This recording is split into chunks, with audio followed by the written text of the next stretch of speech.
What makes a hero? A hero is more than someone who saves lives. It's someone who's kind and gives back. Across the DMV, there are many unmasked heroes who pour into the community without asking for anything in return. We wanted to take the time to highlight those people and their contributions. I'm Samantha Gilstrap, and this is DMV Heroes.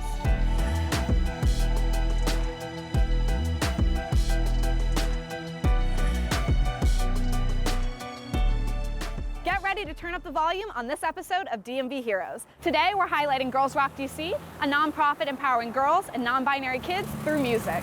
1, 2, 3, 4! Sitting alone in my room, I sing all of my favorite tunes. But I dream about playing a show. I can almost hear the crowd scream, go, go, go!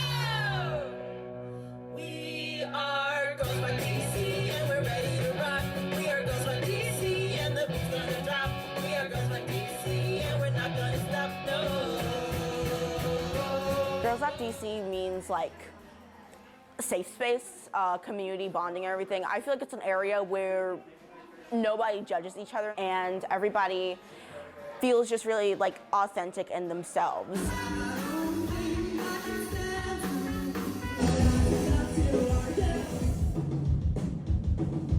It just feels like a place you can kind of go back to and everything, where you won't be judged because there are people there like you. I've been doing Girls Rock within Girls Rock programs since I was 8, and each year there's like 100 new people, 200 new people. For each summer camp, there's 100 new kids. They're going to tell you all about it tonight. They're going to tell you what went into creating this, what they've learned this semester, their vision. It's amazing to see just each and every one of them grow and sort of come out of their shell and be accepting of themselves and other people around them. We basically had guest speakers pretty much every week, and one of them actually just came and talked to us about how they make their zines. Seeing kids who may have never picked up an instrument before go from not knowing anything to being able to write and perform a full song, and it's amazing. We were able to learn how to connect with our community in different ways and how to use our voice and advocate for what we want. I can't really describe how good it feels to just be able to guide someone in a new talent or just developing confidence in any type of way. I don't know, I just love watching them grow and shine. At Girls Rock, we describe ourselves as an organization working at the intersection of arts and activism. So what that means for us is we do youth music education programs, and we do a lot of workshops and programs that help young people in the area develop as musicians and also as activists and storytellers. And we do that through summer camps, after-school programs, our youth leader program, and a bunch of other cool benefit events and one-off things throughout the school year. Some of the skills I've learned at Girls Rock DC, well, first of all, things like teamwork and team building and stuff, but also more practical things like literally learning an instrument, the basics of an instrument, how to use it and everything. I learned the guitar a bit one year. I first started playing bass through Girls Rock, and that is a major part of my life. So much of what I do is music, and specifically bass. So how does Girls Rock help empower girls and non-binary youth, especially in the Black and Brown communities? Because as we know, DC, that is predominant here. How do you think it goes beyond music? Yeah, I think seeing them come into their own and tell their story is one of the most beautiful parts of what we do. And I think that one of our main priorities is that Girls Rock always feels like a safe and inclusive space. So we don't mind if you get up there on showcase day and you strum the guitar and you play not one chord the entire event. What we're mainly focused on is we want you to have come into this space and feel like, hey, they gave me an opportunity to think about who I am and what that means to me, and to learn about people who, they use different pronouns, or this person identifies in a different way, and I love them, and we were such great friends, and we're fostering a space where that is okay for everybody. But we're coming in as people who are reflective of DC, as Black and Brown folks, as queer folk, as gender expansive folks, and we're showing each other love. and we're showing each other support and we're helping each other create, and we're modeling that for the youth and for the next generation, which I think is really powerful. Speaking of which, I'd love, this is your moment now to brag on maybe someone, a participant of the camp, maybe a group in the camp. Are there any success stories? We have this group called Petrichor, who they are comprised of a lot of like youth leaders and like past Girls Walk participants who came, they told their stories, they learned their instruments, and they just really connected not only to music and storytelling, but like with each other. We did a summer camp together. We were in separate bands in that summer camp. We were like, wow, this is really cool. You know, I know an instrument, you know an instrument. Maybe we should start a band, you know, just like keep this whole thing going. I play bass and I also sing.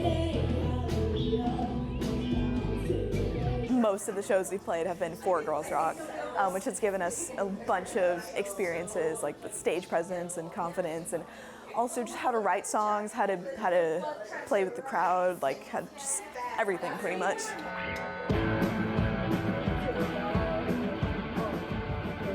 And now they're their own group in their own right, outside of Girls Rock, and they perform all over the city. They get booked and stuff. They recently landed a Ford commercial. How which cool. Is so cool. And they're still participating. They're still coming back, and they're still talking about how much they love Girls Rock. And I think that's really special to see, that it's not just about I did the program and now I'm gone, but I did the program and now I'm part of this community. Why do you think it's so important to have a space that is, you know, girls, non-binary only, and it's kind of a less male-dominated space, I would say? Why do you think that's important? Historically, those are the groups that have been underrepresented in music. Like, if you go back and look at our origin story, like, we were founded by a bunch of musicians and volunteers and organizers who were like, hey, I didn't see myself represented in this growing up. And that's not okay, because we are in the music space. We are storytellers. We are community builders, you know? And it's important that the next generation sees that and feels empowered to know, like, hey, this is something that I can do. This is something that people like me are doing. And it's also important because those stories need to be told. If we believe that, like, art intrinsically has power and has meaning, both for the creator and for the people who are receiving it, then it's imperative that non-binary folks, that women and femme-presenting folks, and that Black and brown folks are part of the people telling those stories. You know, not just because we have a right to express ourselves and to be able to exercise our voice in that way, but because people have a right and need to hear it. It can't just be one story that's being presented and shared. It has to be the community voice, and that's how we're going to be able to move forward. And that's important not only for us as the adult folks in the organization and as like the adult community, but for the young folks. I don't want it to be, oh, you know, I never thought this was something I could do, and then I found it as an adult. That's great, but I want you to have always thought that's something you can do. I don't want you to be told, no, like, you're a girl, you can't play the drums. You're a girl, you can't play the guitar. Yes, you can. And you know that because you see people doing it, and also you do it. Same thing with the focus on Black and brown folks. It's like, we don't just do rock, we do all genres. But, you know, even I at times have been like, I'm Black. I'm not listening to rock and roll and stuff. But it's like, no, if you go back and look.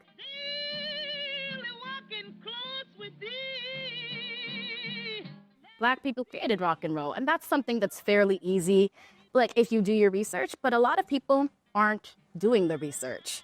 And so it feels like, you know, this is not a thing for me, when it's like, no, this is actually from you. One of the only stories you can tell because of your unique experience. Exactly. Why you chose to decide to work with Girls Rock and come to this organization. What inspired you to do that?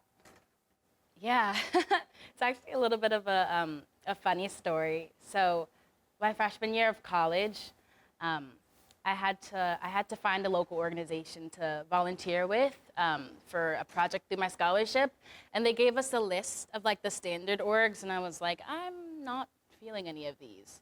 So I typed in arts.org DC on Google, and Girls Rock popped up, and I started reading about what the mission is and like who Girls Rock is looking to serve. And I was like, well, that sounds super cool. Like, I used to sing and do choir and stuff as a kid, but I just had some experiences that really like rocked my confidence. So it was something that I wasn't really touching. And I was like, I'm not sure if I have anything to offer. I can't teach anybody like vocal skills or anything, but I'd love to get involved. So I reached out, and immediately it was like, yes, we have a space for you. Do you want to come get involved with our comms and our socials? And I've been with the organization ever since. How are these programs being afforded? Are the campers responsible for paying? What does that look like? So a big thing for us is that we don't ever want any child to be turned away due to lack of financial access. So for summer camp, we operate on a sliding scale, pay what you can model, meaning we tell folks what it costs to send a camper through the program, but I think the majority of our campers either pay nothing or they pay a severely reduced rate, which was so interesting to me, like coming into the organization. Because I was like, well, if it's pay what you can, who's going to choose to pay? But I think it's like a really beautiful testament to community because some people will pay. Like if they can afford it and they know that it's going to help supplement another camper's experience, they'll do it. And then those folks that can't pay or can only pay a little bit still get to participate in our programs and still get to experience the power of music for their child, which I think is really beautiful. We have volunteers who help us run our programs and support our camps and after-school programs and things. I'm a volunteer. I started as a camp counselor at the summer camp where I hang out with them in the morning between sessions, take them to the bathroom, etc., talk to them if they need a cool down or like a time away. And then currently during the fall, I'm a counselor for the youth leaders. And in that role, I'm kind of like a facilitator. So I'm helping them kind of complete the tasks that they need to be doing in order to get to their goal. How do you continue to spread the word around and expand? By word of mouth. It's just like, I don't know, like that's how I spread it around. And also like, I talk about Girls Rock kind of a lot. Girls Rock DC has given me purpose. Even though I am a teacher and like I work with kids every day, I like being able to work with them in a more free-flowing and artistic way. I'd like to hear from each of you if you feel like you all achieved those goals. Branching out to meet people other than just the regular people I talk to on a daily. I've absolutely expanded my community, and also people skills. Yeah, and definitely people skills is a very big one. In school, I feel like it's so rigid and so like you have to do this, that, and the third, and you can't get to know them and like get them to explore themselves and their own creativity in the same way as I can here at Girls Rock DC. Being able to organize camps and help out like with events and shows and also create things like the zine. Being able to contribute to the community as part of these leaders has been like really amazing, and it's like taught me so much about how to like work in teams and how to kind of plan stuff out. Hone things like teamwork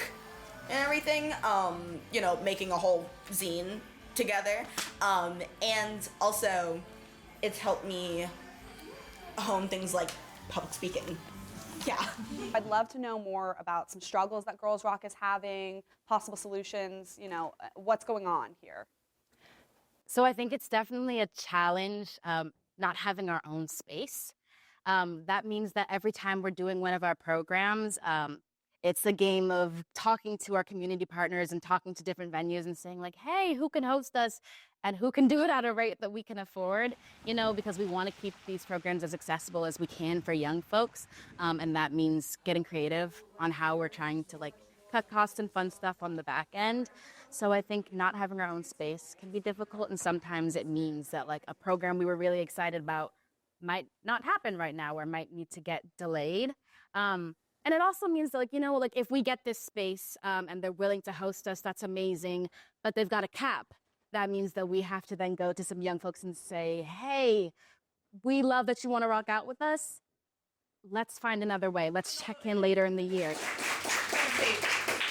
We don't want to have to turn anybody away. We want everybody to be able to come and rock out with us. I'm Samantha Gilstrap. And we are DMV heroes.